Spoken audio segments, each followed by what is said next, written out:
"Shut up, you're just an employee," said the millionaire. But what the president heard changed everything. Get ready for an absolutely incredible story that will leave you completely stunned. Today, you're going to discover "Shut Up, You're Just an Employee," a powerful tale about arrogance, hidden identities, and how sometimes the people we treat poorly hold more power than we could ever imagine.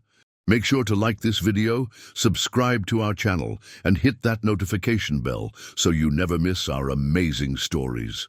Trust me, what you're about to hear will shock you to your core.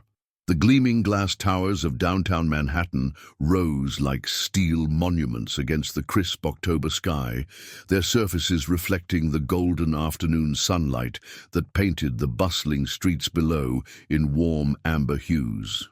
The air carried that distinctive autumn chill that marked the transition from summer to winter, sending office workers hurrying between buildings with their expensive coats pulled tight against the brisk wind. Yellow cabs weaved through the congested traffic, while pedestrians in designer suits moved with the purposeful energy that defined New York's business district during its peak hours. On the 38th floor of the prestigious Meridian Tower, the executive offices of Blackstone International buzzed with the controlled intensity that characterized America's most ambitious corporations. Floor-to-ceiling windows offered commanding views of Central Park's autumn foliage and the Hudson River's choppy waters, while the interior spaces showcased the kind of understated luxury that spoke of serious money and even more serious power. Original artwork adorned the marble-walled corridors, and crystal chandeliers cast prismatic light across Persian rugs that cost more than most people's annual salaries. Maria Santos moved quietly through these marble-floored corridors, her worn black shoes making soft sounds against the polished stone as she pushed a cleaning cart loaded with industrial-grade supplies. At 45, she carried herself with the dignified bearing of someone who took genuine pride in her work, despite the obvious signs of modest circumstances that marked her as distinctly different from the executives who populated these rarefied heights of corporate power. Her simple grey uniform, though meticulously clean and carefully maintained, showed the inevitable wear of daily use, and her calloused hands told the story of decades spent in physical labor that required strength, endurance, and attention to detail. Maria's dark hair was pulled back in a practical ponytail, secured with a simple elastic band, and she wore no jewelry, except for a thin gold wedding band that had belonged to her grandmother, and a small silver cross that her mother had given her when she first arrived in America 25 years earlier. Everything about Maria's appearance suggested someone who was essentially invisible to the wealthy and powerful people whose offices she cleaned each evening after the regular business day concluded. She was part of the vast army of service workers who maintained the infrastructure of corporate America while remaining largely unnoticed by those who benefited from their labor. But Maria's most distinctive characteristic was something that couldn't be seen by casual observers: her remarkable intelligence and her fluency in 6 languages, abilities that she had developed through years of night school and intensive self-study while working multiple jobs to support her family. She held 2 master's degrees that she had earned through correspondence courses and evening programs, qualifications that were completely unknown to anyone in the corporate world where she worked as cleaning staff. Her educational journey had been extraordinary by any measure. While working full-time as a cleaning woman, Maria had completed a Master of Laws degree in International Business Law from Columbia University, attending classes in the evenings and on weekends, while maintaining her cleaning schedule to pay for tuition and living expenses. She had followed this achievement with a Master of Business Administration, specializing in European regulatory frameworks from NYU, completing the program through a combination of night classes, correspondence courses, and intensive summer sessions. The motivation for pursuing such demanding education while working in manual labor had been simple: Maria understood that in modern America, education was the most reliable path to economic advancement and professional respect. She had witnessed too many intelligent, hard-working people trapped in low-paying jobs simply because they lacked the credentials necessary to demonstrate their capabilities to employers who made hiring decisions based on degrees and certificates rather than actual competence. But the financial reality of supporting a family while pursuing advanced education meant that Maria had been unable to leave her cleaning job even after completing her degrees. The steady income and flexible evening schedule had been essential for covering tuition costs and maintaining her family's modest standard of living. She had hoped that eventually, with her credentials complete and some money saved, she would be able to transition into a professional career that utilized her education and abilities. The executive floor of Blackstone International was particularly busy this evening, with several high-level meetings running late into the night as the company prepared for what industry insiders were calling the most important merger negotiation in the firm's 50-year history.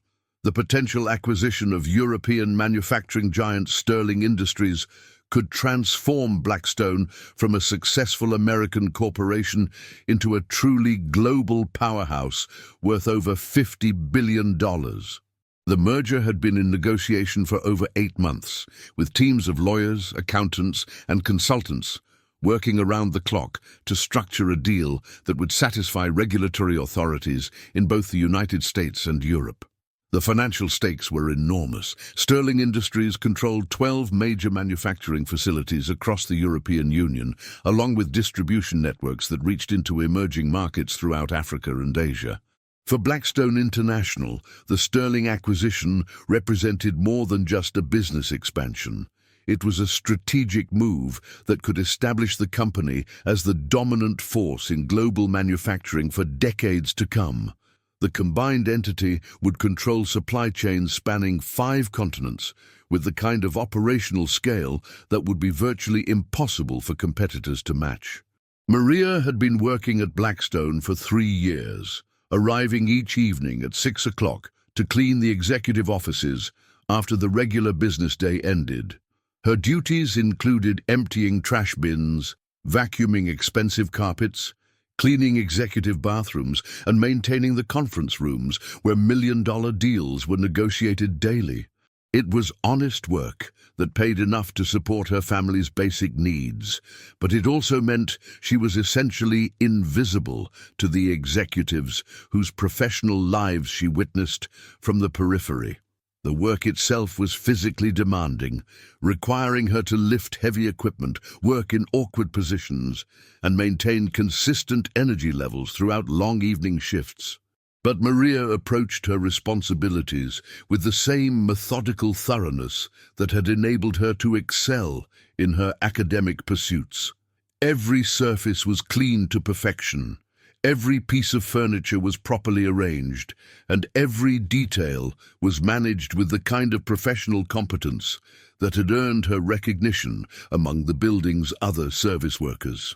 As she cleaned the reception area outside the main conference room, Maria could hear voices from within, the distinctive tones of Victoria Blackstone, the company's chief executive officer and the granddaughter of the firm's founder.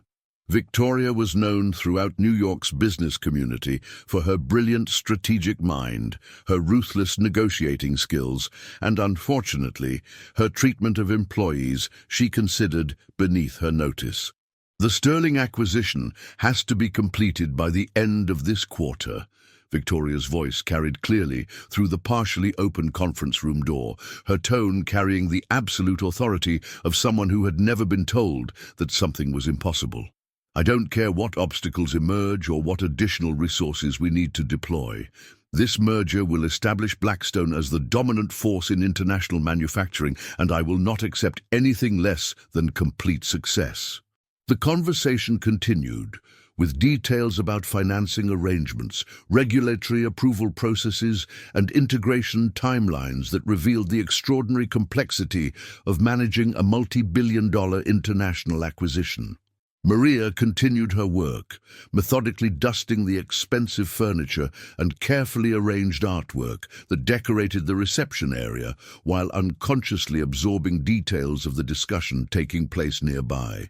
Her years of education and her natural analytical abilities meant that she understood the business implications of what she was hearing far better than anyone might have suspected from someone in her position.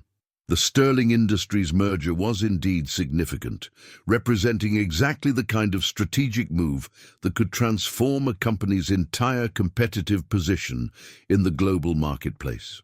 But as Maria listened to the discussion, she began to recognize potential problems in Blackstone's approach that the executives seemed to be overlooking in their enthusiasm for the deal's financial benefits. Her specialized knowledge of European regulatory frameworks and international business law allowed her to identify risks that might not be apparent to executives whose expertise was primarily in American business operations. "Victoria," came another voice from the conference room. James Patterson, Blackstone's chief financial officer, whose reputation for thorough financial analysis had been built over 20 years of managing complex corporate transactions. "The due diligence reports are showing some concerns about Sterling's European regulatory compliance. There might be issues that could complicate the merger approval process significantly." "Then fix them," Victoria replied with the kind of casual authority that came from never having been told that something was impossible to accomplish. "Pay whatever consultants charge, hire whoever we need to hire, but make sure those regulatory issues disappear completely. The Sterling deal is too important to let bureaucratic complications derail our timeline." Maria paused in her dusting, her analytical mind immediately recognizing the dangerous assumption underlying Victoria's confident response. Regulatory compliance issues in European manufacturing weren't simply bureaucratic complications that could be solved by throwing money at expensive consultants. They often reflected fundamental operational problems that could create enormous liability exposure for acquiring companies. European Union regulatory authorities had become increasingly aggressive in their oversight of manufacturing operations, particularly in industries where environmental or safety violations could have significant public health implications.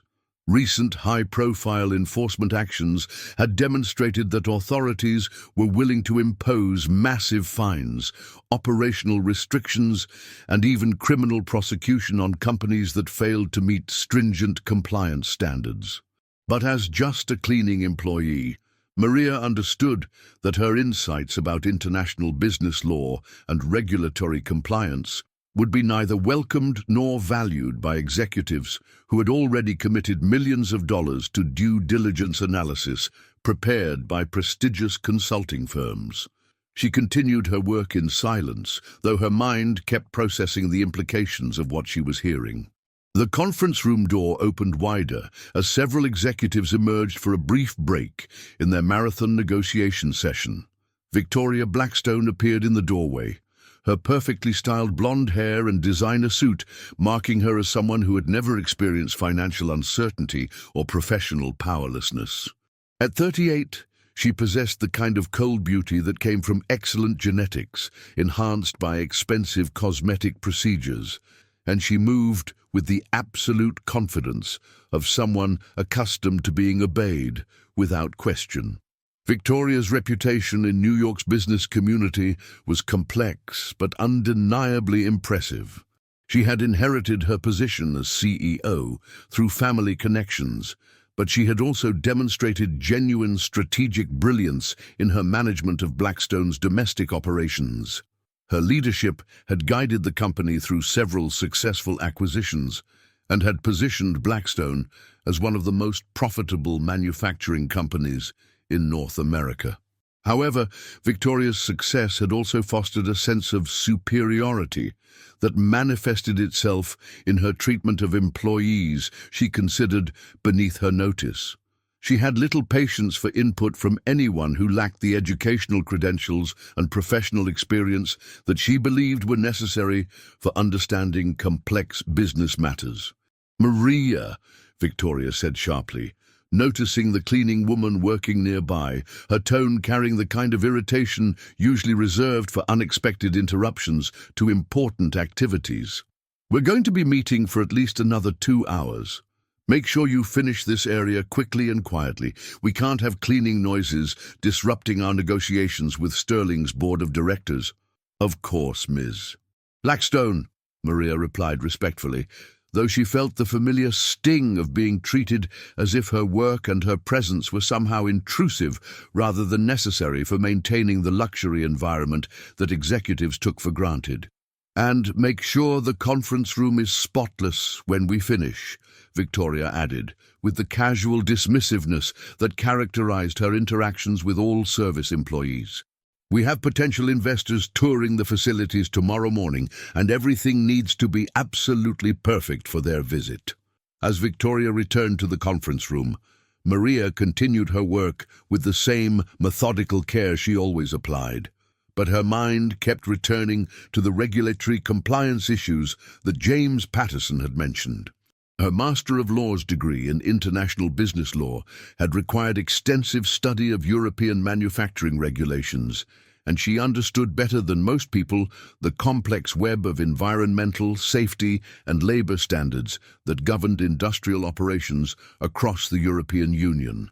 The specific concerns about Sterling Industries that she had overheard suggested problems that went far beyond simple paperwork issues or bureaucratic delays. Based on her knowledge of recent regulatory enforcement actions and her understanding of European compliance frameworks, Maria suspected that Sterling might be facing potential violations that could result in massive fines, operational shutdowns, or even criminal prosecution of company executives. But such insights from a cleaning employee would never be taken seriously by executives who had already committed tens of millions of dollars to due diligence reports prepared by prestigious consulting firms with international reputations. Maria understood the social dynamics well enough to know that her observations would be dismissed as presumptuous interference from someone who supposedly lacked the education and experience necessary to understand complex business matters. The irony of her situation was both frustrating and heartbreaking. Here she was, possessing exactly the kind of specialized knowledge that could potentially save Blackstone from making a catastrophically expensive mistake, but her current position as a cleaning employee made it virtually impossible to share her insights in a way that would be taken seriously by decision-makers. As the evening progressed, the executives' voices grew louder and more animated as they worked through the final details of their merger strategy.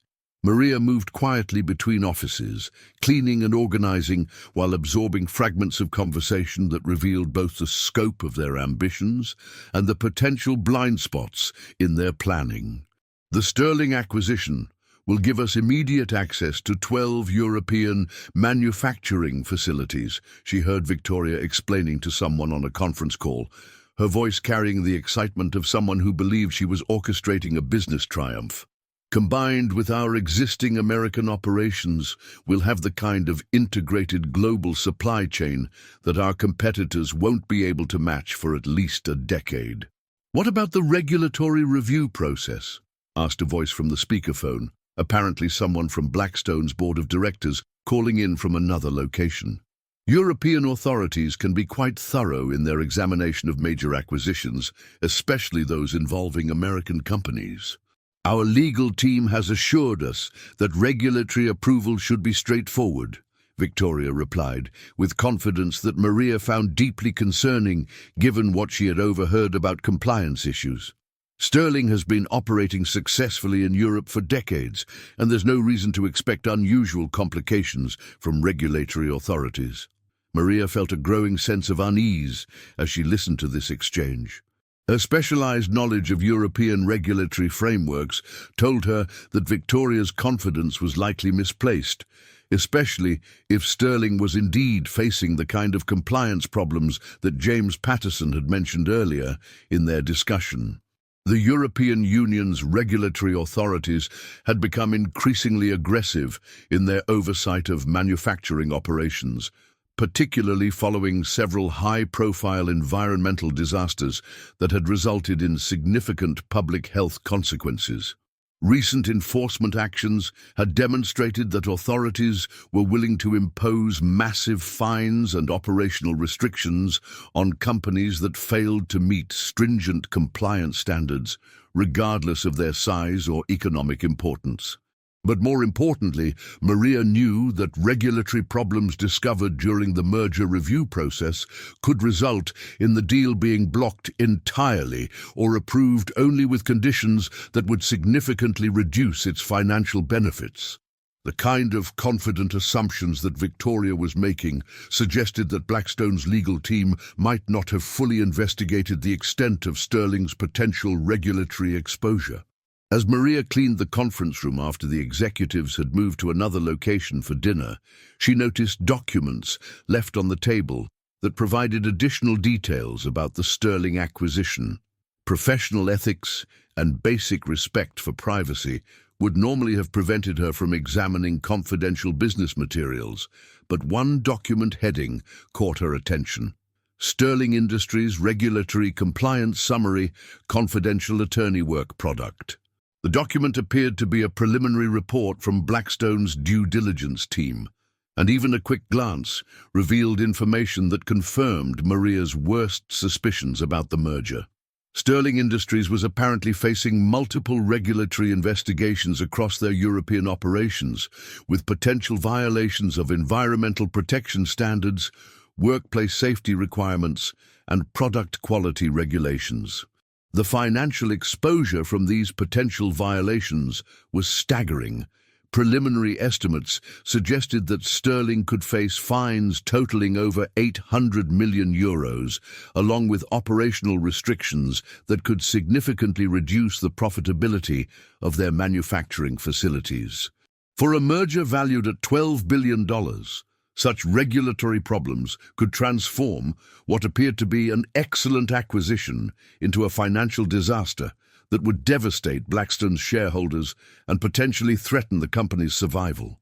The document also revealed that Sterling's management had apparently not disclosed the full extent of their regulatory problems to Blackstone's due diligence team, instead providing sanitized summaries that minimized the potential financial exposure from ongoing investigations. This suggested that Sterling's executives were deliberately concealing information that could affect the merger's valuation and timeline. Maria found herself facing an ethical dilemma that had no easy resolution. She possessed knowledge that could potentially save Blackstone International from making a catastrophically expensive mistake. But she also understood that sharing such insights would require revealing that she had examined confidential documents and demonstrating expertise that supposedly didn't belong to someone in her position. Her internal conflict was complicated by the realization that speaking up about the regulatory issues would inevitably expose her unauthorized access to confidential information, potentially costing her the job that her family depended on for their basic financial security. But remaining silent could contribute to a business decision that would ultimately harm not just Blackstone shareholders, but also the thousands of employees whose jobs depended on the company's continued financial stability.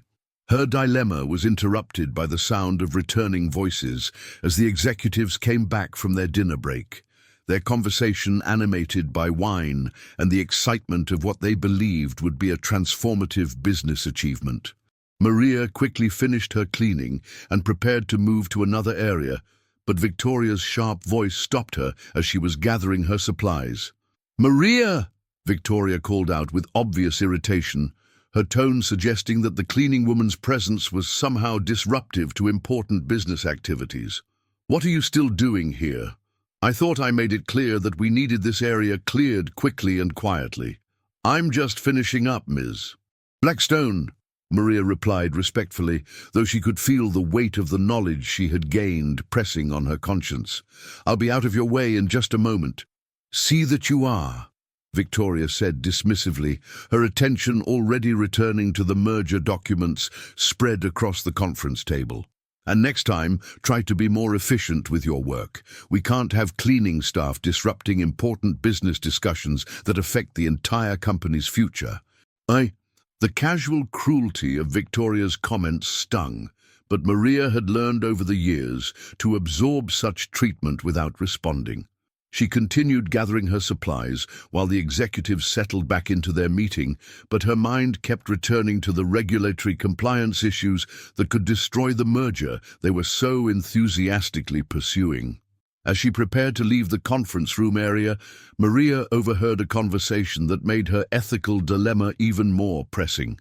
Victoria was speaking with someone on another conference call, apparently updating Blackstone's board of directors about the merger negotiations and the timeline for completing the acquisition. "I'm confident we can complete the Sterling acquisition within 6 weeks," Victoria was saying, her voice carrying the kind of absolute certainty that came from never having experienced significant professional failure. "Our legal team has given us preliminary approval for the regulatory compliance aspects, and we're moving forward with final due diligence reviews and financing arrangements." "What about the European regulatory review process?" asked a board member whose voice came through the speakerphone with obvious concern. "We've heard reports about increased enforcement activity in the manufacturing sector, particularly regarding environmental and safety compliance." "Nothing that should affect our timeline or our financial projections," Victoria replied, with the kind of casual confidence that made Maria wince as she recognized how dangerously incorrect such assumptions could prove to be. "Sterling has been operating successfully for decades, and there's no reason to expect unusual regulatory complications that would delay or prevent the merger." Maria knew that Victoria's assessment was not only wrong, but potentially catastrophic for Blackstone's shareholders and employees. The regulatory investigations she had read about in the confidential documents represented exactly the kind of complications that could delay the merger for years or prevent it from being completed entirely. But she also understood that interrupting this high-level board discussion to share her concerns would be seen as an outrageous breach of protocol by someone who supposedly had no business understanding such complex matters. The social and professional barriers that separated a cleaning employee from corporate executives seemed insurmountable, particularly when the information she possessed had been obtained through unauthorized examination of confidential documents.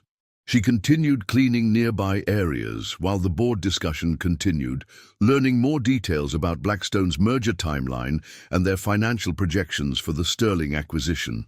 The more she heard, the more convinced she became that the company was heading toward a potential disaster that could cost shareholders billions of dollars and potentially threaten the jobs of thousands of employees throughout the organization.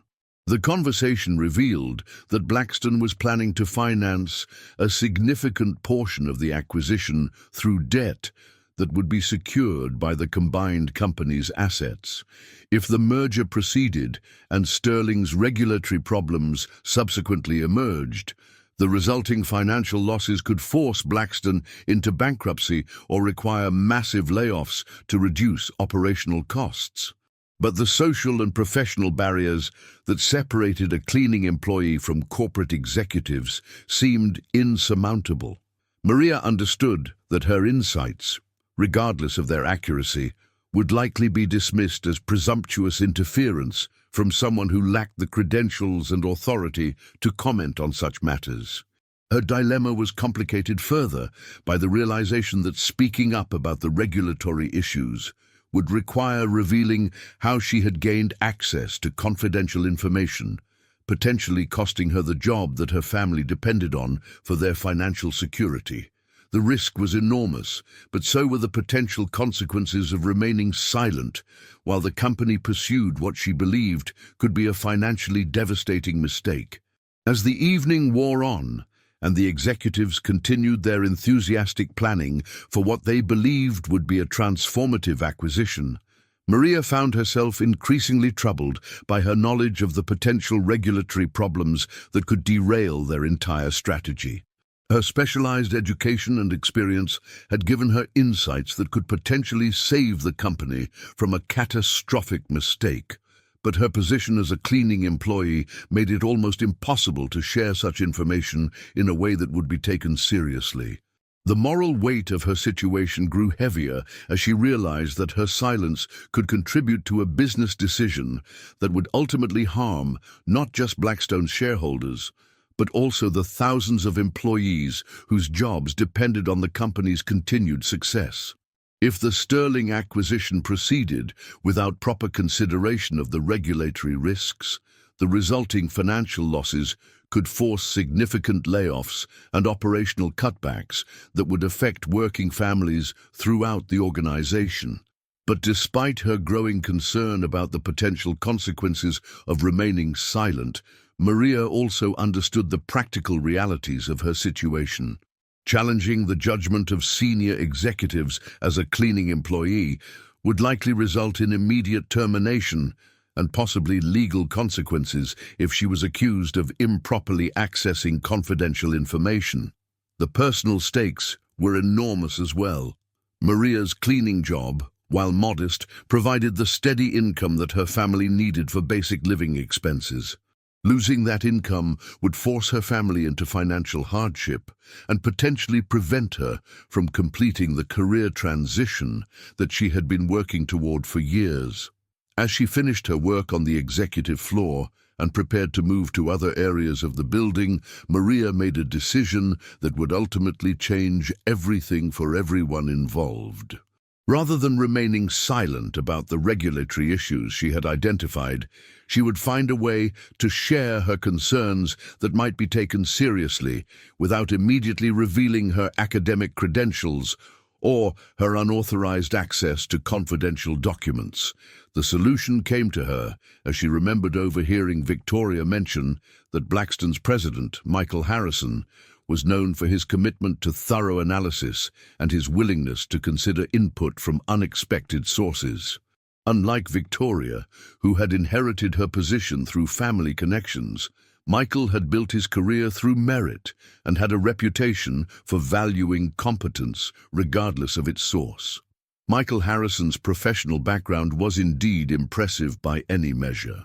He had started his career as a junior analyst at a small investment firm and had built his reputation through a combination of analytical brilliance and ethical leadership that had earned him recognition throughout the business community. His rise to the presidency of Blackstone International had been based entirely on his demonstrated ability to identify opportunities and avoid potential disasters through careful analysis and thorough preparation. More importantly for Maria's situation, Michael was known for his belief that valuable insights could come from anyone within an organization, regardless of their position or formal credentials. He had implemented several programs designed to encourage input from employees at all levels, and he had a reputation for treating everyone with respect and genuine consideration. If anyone at Blackstone would be willing to listen to concerns raised by a cleaning employee, it would be Michael Harrison. The challenge would be finding a way to approach him that wouldn't immediately result in her being dismissed as someone who was overstepping her boundaries and interfering in matters beyond her understanding. Maria's plan was simple but risky. She would request a brief meeting with President Michael Harrison to share her concerns about regulatory compliance issues, presenting her insights as observations from someone who had happened to overhear concerning details during her cleaning duties. She would avoid mentioning her academic credentials or her unauthorized examination of confidential documents, instead focusing on publicly available information about European regulatory enforcement that supported her concerns. The strategy required careful timing and considerable courage, since approaching a senior executive as a cleaning employee would be seen as highly unusual and potentially inappropriate by most people in the corporate hierarchy. But Maria's conscience wouldn't allow her to remain silent. while the company pursued what she believed could be a financially devastating mistake that would harm thousands of innocent people. She spent the remainder of her shift developing her approach and gathering additional public information that would support her concerns without revealing her unauthorized access to confidential documents.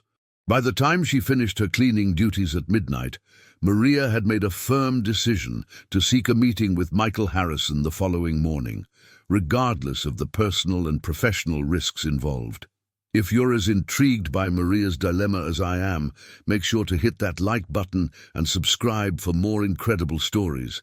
But trust me, what happens next when Maria finds the courage to speak up will absolutely shock you. The next morning arrived with the kind of crisp autumn clarity that made Manhattan's skyline sparkle like a collection of steel and glass jewels against the bright blue sky. The air was clean and cold, carrying the scent of fallen leaves from Central Park and the energy of a city that never truly slept. Maria arrived at Blackstone International earlier than usual, having spent most of the night researching European regulatory enforcement trends and preparing a comprehensive analysis of the potential risks facing the Sterling Industries acquisition. Her plan required arriving at the building before her normal evening shift to request a meeting with President Michael Harrison during regular business hours. This meant navigating the complex social dynamics of the corporate environment during the day, when the distinction between executives and service workers was most pronounced and rigidly enforced.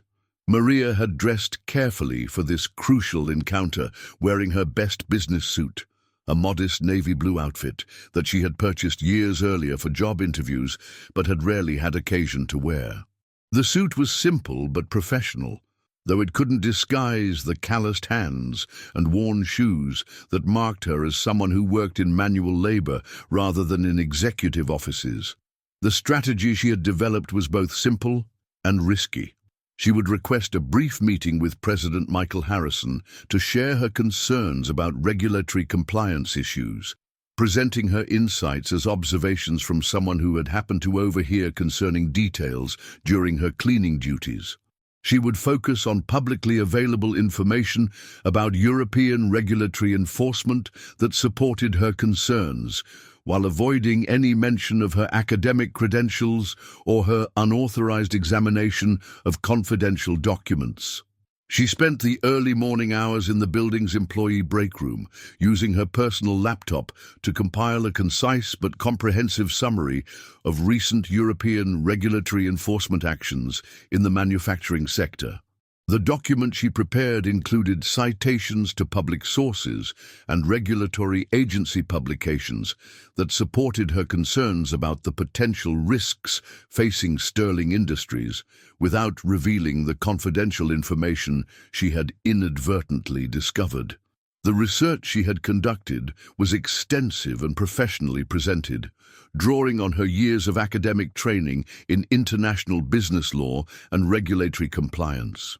Her analysis identified specific trends in European enforcement that could significantly impact any American company acquiring manufacturing facilities within the European Union, with particular attention to the kinds of violations that typically resulted in massive fines and operational restrictions. At 8 o'clock in the morning, Maria made her way to the executive floor and approached the reception desk outside Michael Harrison's office. The receptionist, a young woman named Jennifer who had always been friendly to the cleaning staff during evening hours, looked genuinely surprised to see Maria during regular business hours and dressed in professional attire. "Maria, what are you doing here so early? Is everything okay?" Jennifer asked, her expression showing both concern and confusion as she tried to reconcile the professionally dressed woman before her with the cleaning employee she had known for 3 years. "I need to speak with Mr. Harrison about something important," Maria replied, her voice steady despite her nervousness about what she was attempting. "It's regarding the Sterling Industries merger that the company is considering. I have information that I believe he needs to know about before any final decisions are made." Jennifer's eyebrows rose in surprise at the mention of confidential business matters by someone from the cleaning staff, her expression clearly showing the discomfort that came from having established social boundaries suddenly challenged in unexpected ways. "Maria, I'm not sure that's something. Mr. Harrison is preparing for a board meeting about that exact topic. He's not really available for. What kind of concerns could you possibly have about a merger negotiation?" Jennifer's voice carried the kind of polite bewilderment that suggested she was genuinely struggling to understand how someone in Maria's position could have relevant input about complex business matters. "I understand how unusual this must seem," Maria said carefully, recognizing that she needed to establish some credibility without immediately revealing the full extent of her qualifications. "But I've overheard some conversations that suggest there might be regulatory compliance issues that haven't been fully considered. I have some research that I think Mr. Harrison should see before any final decisions are made." Jennifer stared at her in confusion, clearly struggling to process the idea that a cleaning employee might have valuable insights about complex business matters that were being analyzed by teams of highly paid consultants and legal experts. "Maria, are you sure about this?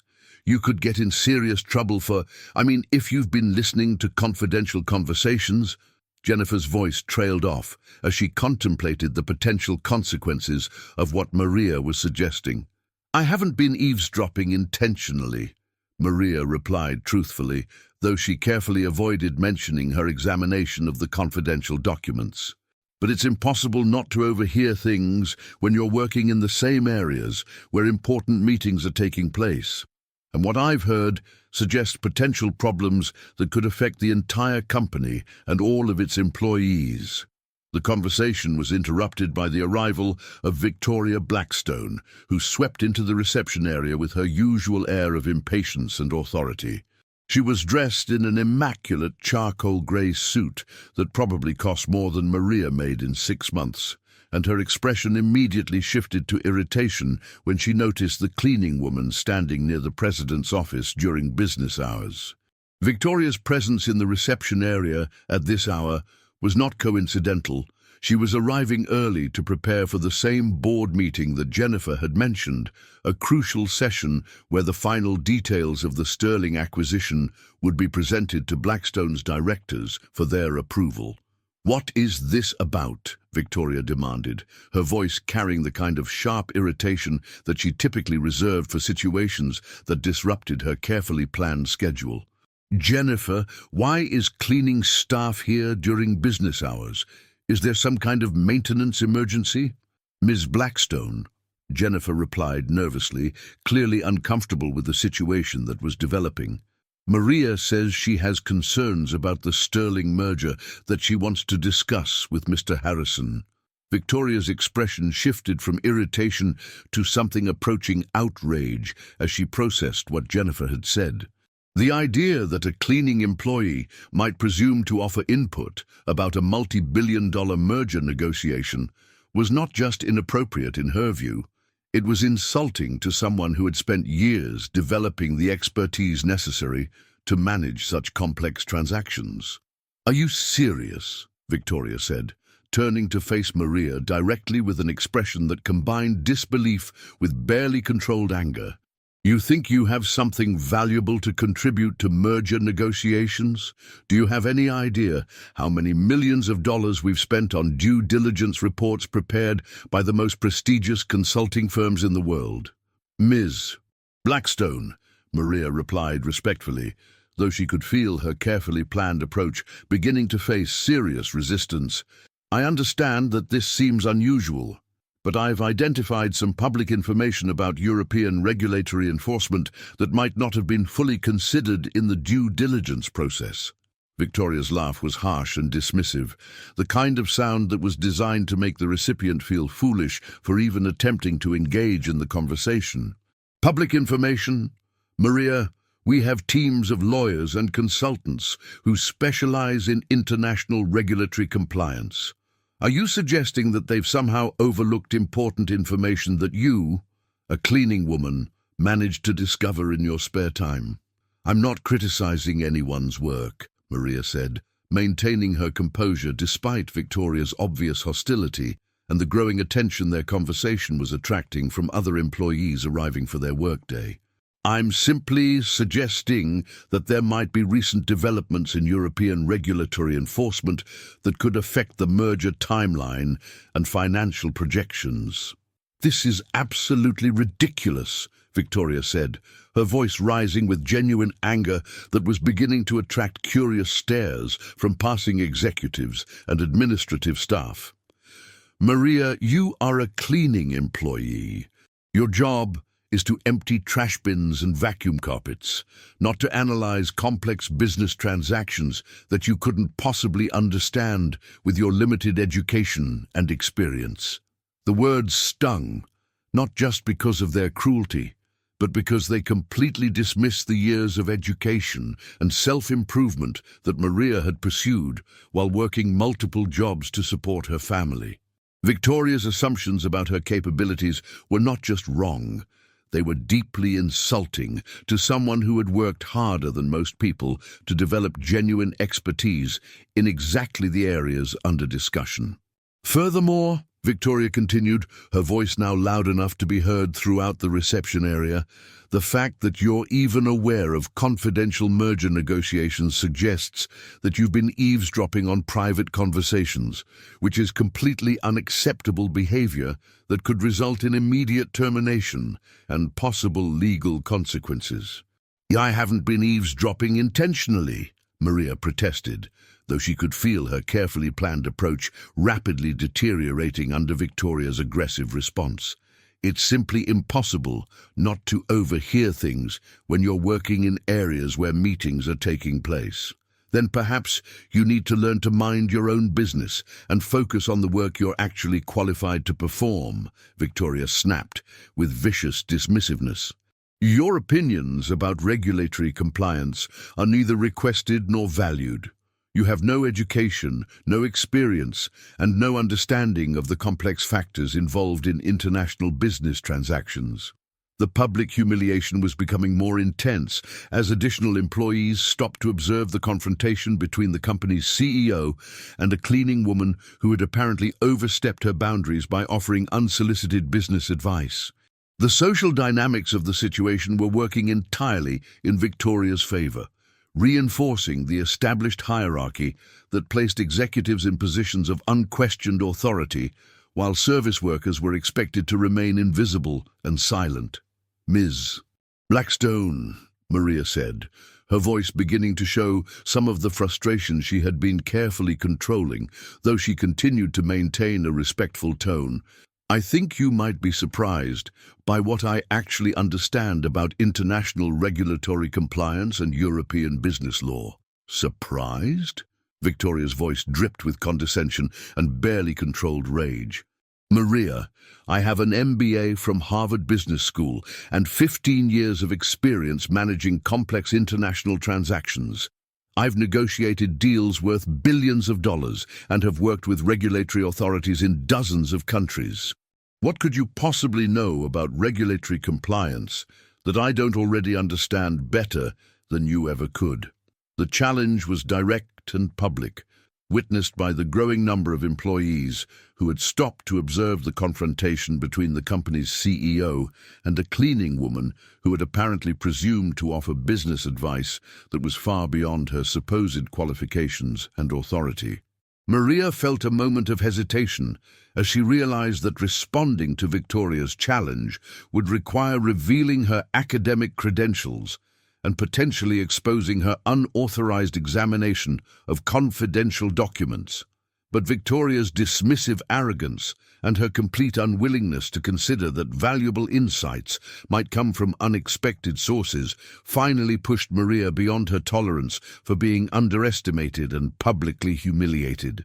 The moment had arrived when Maria would either retreat in silence or reveal the truth about her qualifications and risk everything for the chance to prevent what she believed could be a catastrophic business mistake.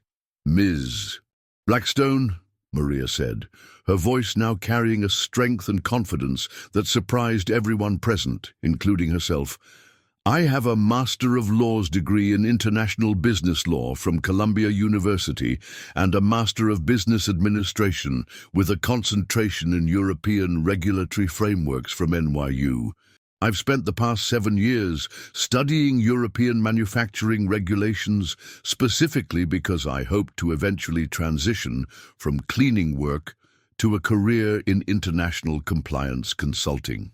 The revelation hit the reception area like a thunderbolt, creating a moment of stunned silence as everyone present processed the implications of what Maria had just revealed. Victoria's expression shifted from condescending amusement to complete shock as she realized that her assumptions about Maria's capabilities had been not just wrong, but spectacularly and embarrassingly wrong.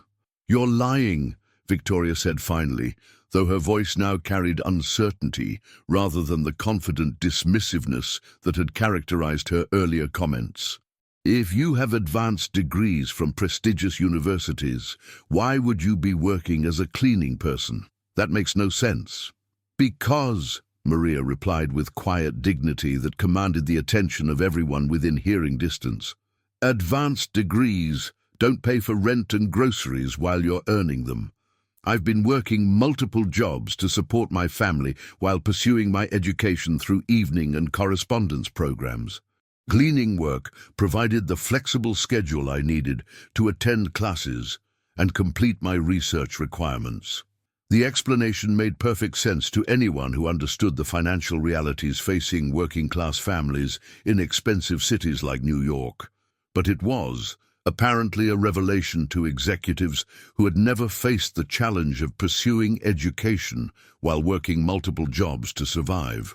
Jennifer stared at Maria with obvious amazement, clearly trying to reconcile the quiet, humble cleaning woman she had known for 3 years with someone who possessed the kind of advanced education that was typically required for senior positions in international business. The cognitive dissonance was visible on her face as she struggled to process this dramatic revelation. "Even if that's true," Victoria said, though her voice now lacked its earlier conviction and carried a note of defensive uncertainty, "it doesn't change the fact that you have no business involving yourself in confidential merger negotiations. Your job is to clean offices, not to analyze business transactions, regardless of what degrees you may or may not possess." "My job is to clean offices," Maria agreed, her voice carrying a new authority that came from finally revealing her true qualifications. "But my conscience requires me to speak up when I have knowledge that could prevent the company from making a potentially catastrophic mistake that would harm thousands of employees and shareholders." "Oh, catastrophic mistake." Victoria's voice rose again, though now it carried a note of genuine concern rather than simple dismissiveness, as she began to realize that Maria might actually possess the expertise necessary to identify problems that had been overlooked by Blackstone's expensive consultants. "What exactly are you suggesting?" Before Maria could respond, the door to Michael Harrison's office opened and the president himself emerged, clearly having overheard at least part of the heated conversation taking place in his reception area. At 52, Michael possessed the kind of calm authority that came from years of successfully managing complex business challenges, and his expression suggested someone who was more curious than annoyed by the unusual situation he was witnessing. Michael Harrison's appearance immediately changed the dynamic of the confrontation, as his reputation for fairness and thorough analysis was well known throughout the company. Unlike Victoria, whose authority was often enforced through intimidation and hierarchy, Michael commanded respect through demonstrated competence and genuine concern for all employees. "What's going on out here?" Michael asked, his voice carrying the kind of measured calm that immediately reduced the tension in the reception area. "Victoria, I could hear raised voices from inside my office, and we have a board meeting starting in 30 minutes. "Michael!"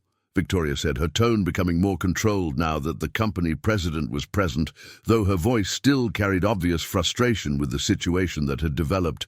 We have a situation where one of the cleaning staff is claiming to have advanced degrees and is attempting to interfere in the Sterling merger negotiations. Michael's eyebrows rose slightly as he looked between Victoria and Maria, clearly trying to understand the dynamics of what had been taking place and why a cleaning employee would be present in the executive area during business hours while dressed in professional attire. I see, Michael said thoughtfully, his reputation for careful analysis evident in his measured response to the unusual situation. And what specific concerns do you have about the Sterling merger, he asked, directing his question to Maria while maintaining the kind of respectful tone that he used with all employees, regardless of their position in the corporate hierarchy. Mr.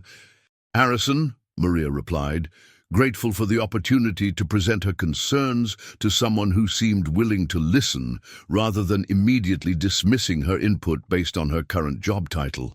I've identified some recent developments in European regulatory enforcement that could significantly impact the merger timeline and financial projections. Specifically, there appear to be compliance issues that could result in substantial fines and operational restrictions that weren't fully addressed in the preliminary due diligence reports. Those issues have been thoroughly investigated by our legal team, Victoria interjected quickly, clearly concerned that Maria's concerns might be taken seriously by the company president. We've spent millions on due diligence reports prepared by the most prestigious consulting firms in the industry, and they confirm that regulatory compliance shouldn't be a significant obstacle to completing the merger on schedule. With respect, Ms. Blackstone, Maria said, turning to face Victoria directly, while maintaining the professional composure that came from finally being able to discuss matters within her area of expertise. I don't think your legal team has fully investigated the recent enforcement actions by European environmental and safety authorities. There have been significant changes in enforcement priorities over the past 6 months that could directly affect Sterling's operations and create massive liability exposure for any acquiring company. Michael studied Maria's earnest expression with the kind of focused attention that had made him successful at identifying valuable insights, regardless of their source. His reputation for thorough analysis had been built on his willingness to consider input from anyone who might have relevant information, and he was not about to dismiss potential concerns simply because they came from an unexpected source. What kind of changes are you referring to? Michael asked, his voice showing genuine interest in understanding the specifics of Maria's concerns rather than simply dismissing them based on her current position. Maria produced the document she had prepared that morning, a comprehensive analysis of recent European regulatory enforcement trends that she had compiled using publicly available sources and her specialized knowledge of international compliance frameworks. Mr. Harrison, Maria said, presenting her analysis with the confidence that came from years of academic training and research. European manufacturing companies are facing unprecedented scrutiny regarding environmental compliance, workplace safety standards, and product quality regulations. Companies that were previously considered compliant are now facing massive fines and operational restrictions that can effectively shut down entire facilities. As Michael examined the document, his expression became increasingly serious. Maria's analysis was not only thorough and well-researched, but it identified specific regulatory trends that could indeed have significant implications for any American company acquiring European manufacturing facilities. The document contained detailed citations to regulatory agency reports, academic research, and recent enforcement actions that demonstrated a clear pattern of increasing regulatory aggressiveness that could create enormous liability exposure for companies like Sterling Industries. This is quite comprehensive, Michael said, looking up from the document with obvious surprise at the quality and depth of the analysis. Where did you obtain this information, and how did you develop such detailed knowledge of European regulatory frameworks? Publicly available sources, sir, Maria replied, carefully avoiding any mention of the confidential documents she had inadvertently examined. European regulatory agencies publish detailed enforcement reports. Academic journals regularly analyze trends in international compliance requirements, and university databases contain extensive research on regulatory evolution. The information is available to anyone who knows where to look for it and has the background necessary to interpret its implications. And you have this background because of your legal education? Michael asked, clearly intrigued by the revelation that someone with advanced degrees had been working as cleaning staff while developing expertise that could be valuable to the company. Yes, sir, Maria replied. My Master of Laws degree from Columbia required extensive study of international business law and regulatory compliance, with particular emphasis on European Union frameworks. My MBA from NYU focused specifically on the business implications of regulatory compliance for American companies operating in international markets.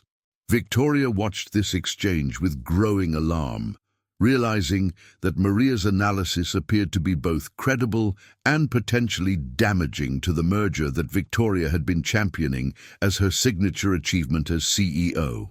The possibility that her expensive consultants had missed critical information that a cleaning woman had identified was not just embarrassing, it was potentially career-threatening. Michael, Victoria said, her voice carrying a note of desperation as she recognized that her authority and judgment were being questioned. You can't seriously be considering business advice from a cleaning woman, regardless of what degrees she claims to have. We have entire teams of experts working on this merger, and they've confirmed that regulatory compliance won't be a significant obstacle. Victoria, Michael replied calmly, though his voice carried a note of mild rebuke, I'm always interested in thorough analysis regardless of its source. And from what I can see, Maria has identified some concerning trends that may not have been fully considered in our existing due diligence reports. He turned back to Maria, his expression showing genuine respect for the quality of work she had presented and curiosity about the specific implications of her research. Maria, these regulatory enforcement trends you've identified, how specifically do you think they could affect the Sterling acquisition? Mr. Harrison, Maria replied, her confidence growing as she realized that her insights were being taken seriously and evaluated on their merits rather than dismissed based on her current job title. Sterling Industries operates 12 manufacturing facilities across the European Union, and based on publicly available inspection reports, at least 8 of those facilities have received regulatory warnings within the past 18 months. She turned to a specific section of her analysis that documented the enforcement actions she had identified through her research. The fines for environmental and safety violations have increased dramatically, with some companies facing penalties exceeding €800 million. More importantly, regulatory authorities are now willing to impose operational shutdowns for companies that fail to meet compliance standards, and they're holding acquiring companies responsible for violations discovered in their subsidiaries. Michael's expression became increasingly grave as he absorbed the implications of what Maria was describing. The potential financial exposure she was outlining could indeed transform a profitable acquisition into a financial disaster that would devastate Blackstone's shareholders and threaten the company's financial stability.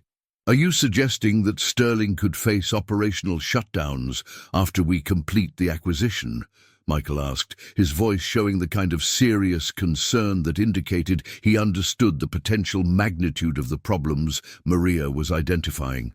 It's a significant possibility that doesn't appear to have been adequately considered, Maria replied honestly, though she was careful to base her response on publicly available information rather than the confidential documents she had inadvertently examined.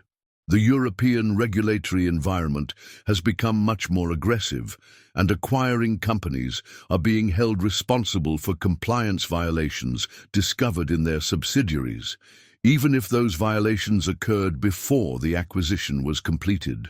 The color was beginning to drain from Victoria's face as she realized that Maria's analysis was identifying exactly the kind of regulatory risks that could transform a profitable acquisition into a financial disaster that would destroy her reputation and potentially end her career.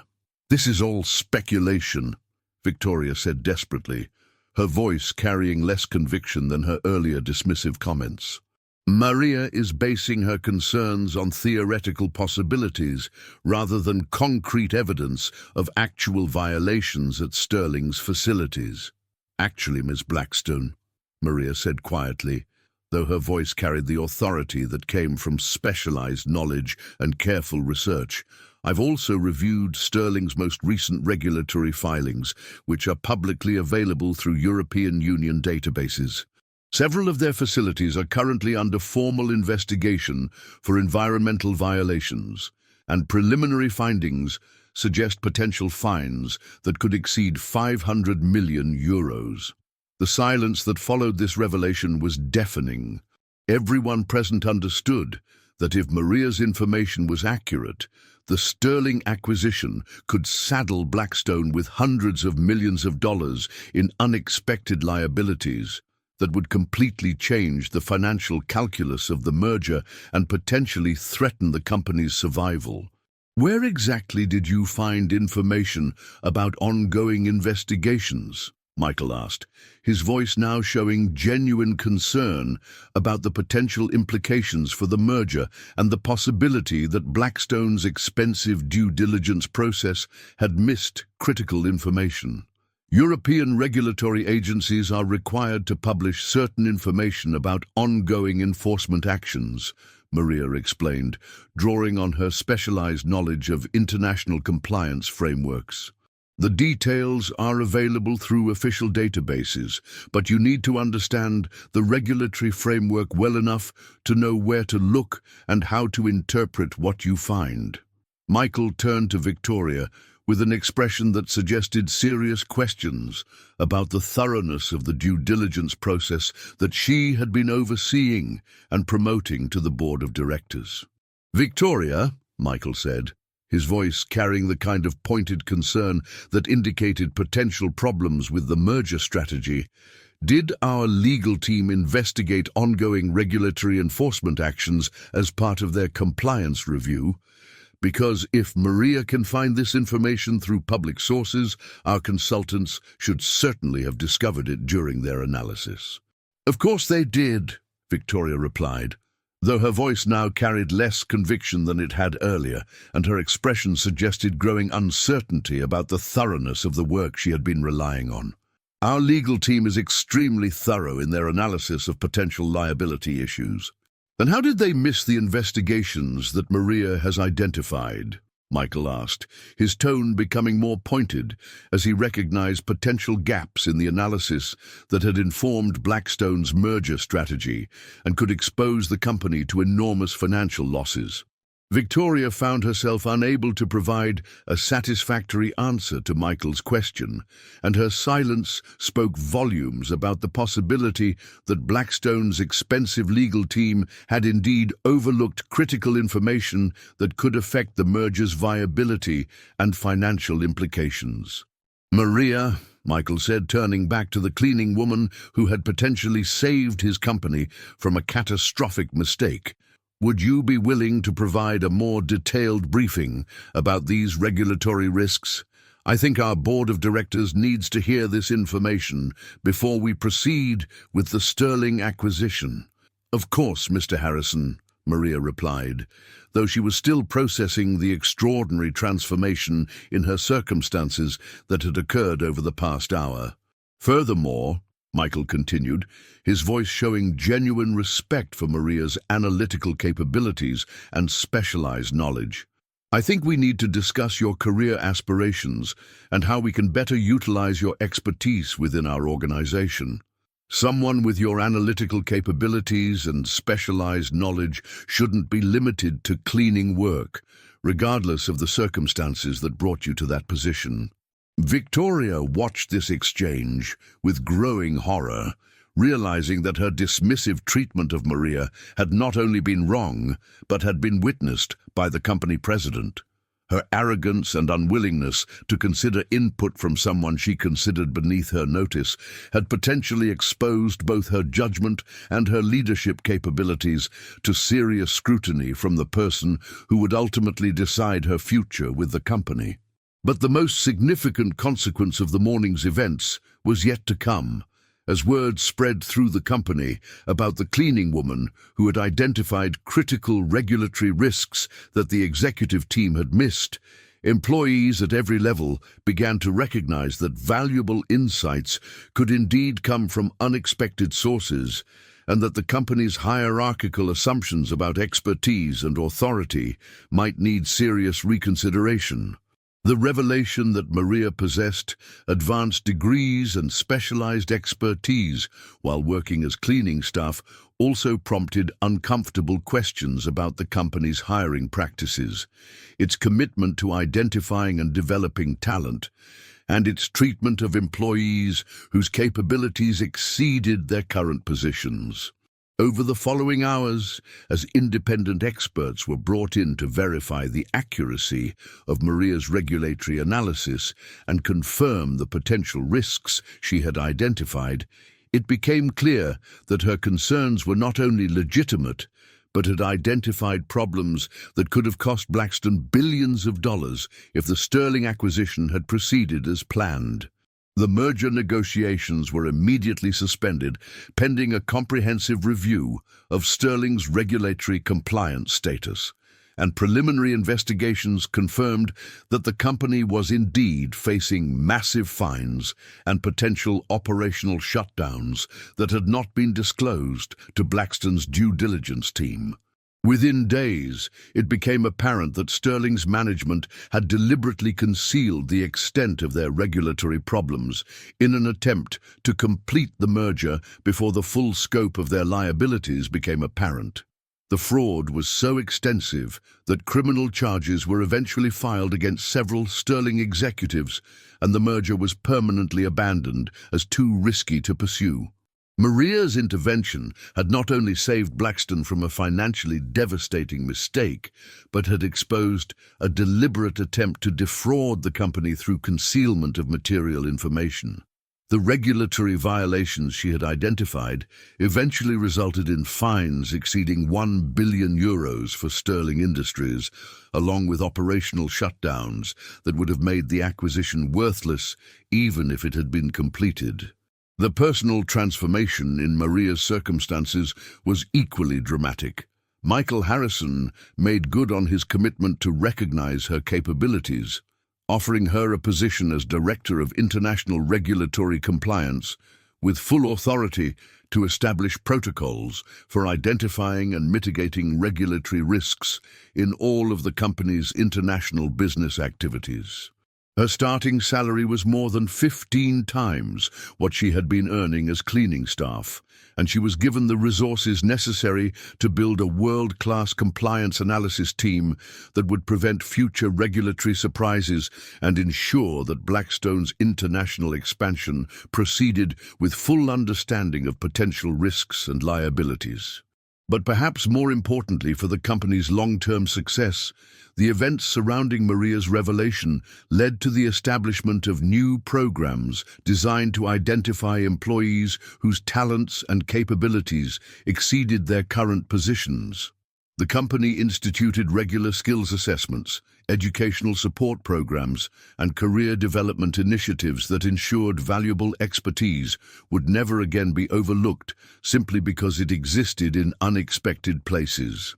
Victoria Blackstone's handling of the situation became a case study in poor leadership and the dangers of making assumptions about people's capabilities based on their current circumstances rather than their actual qualifications and potential contributions.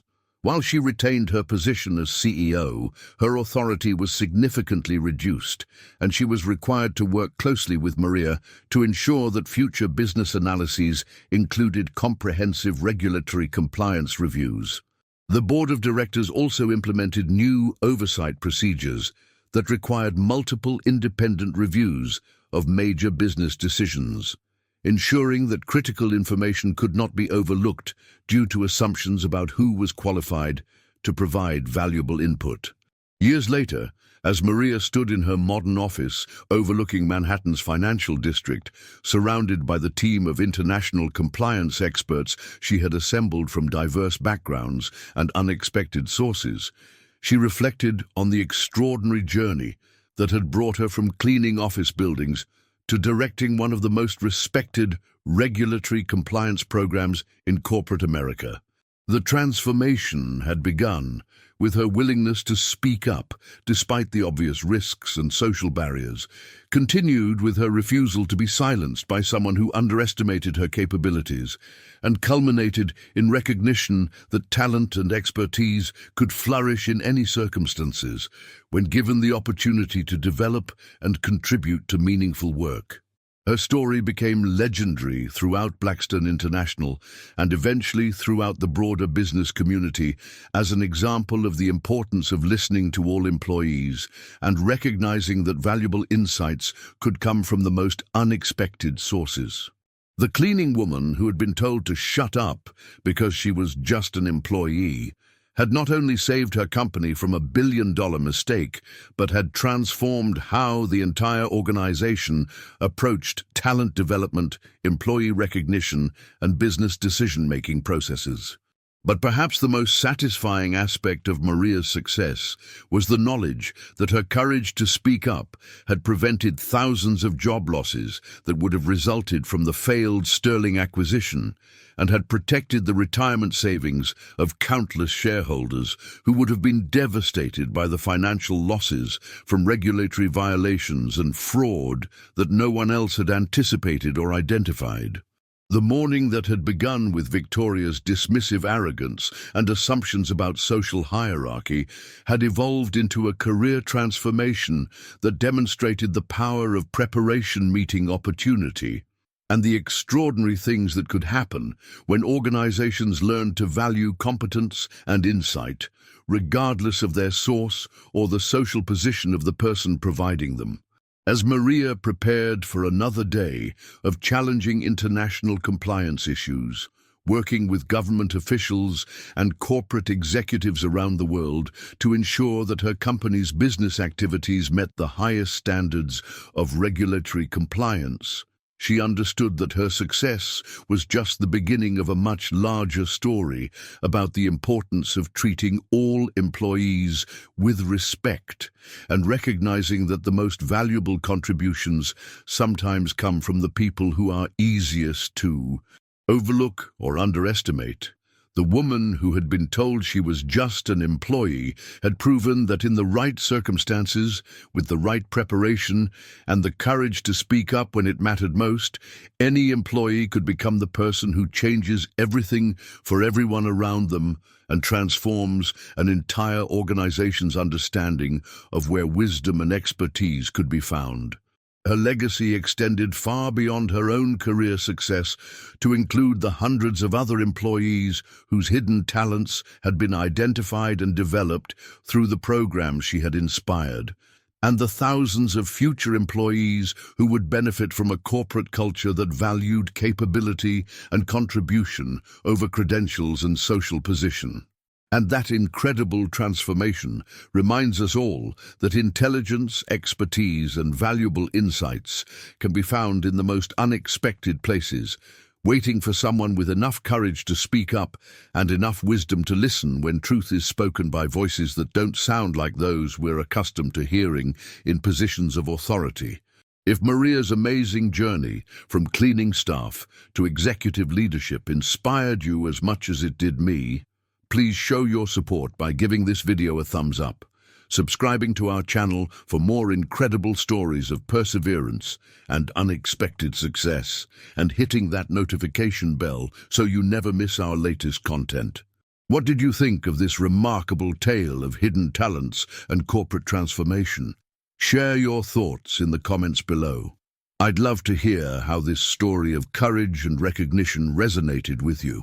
Remember, sometimes the most important voices are the ones that seem easiest to ignore, and the most valuable insights come from people who are brave enough to speak up despite the odds against them.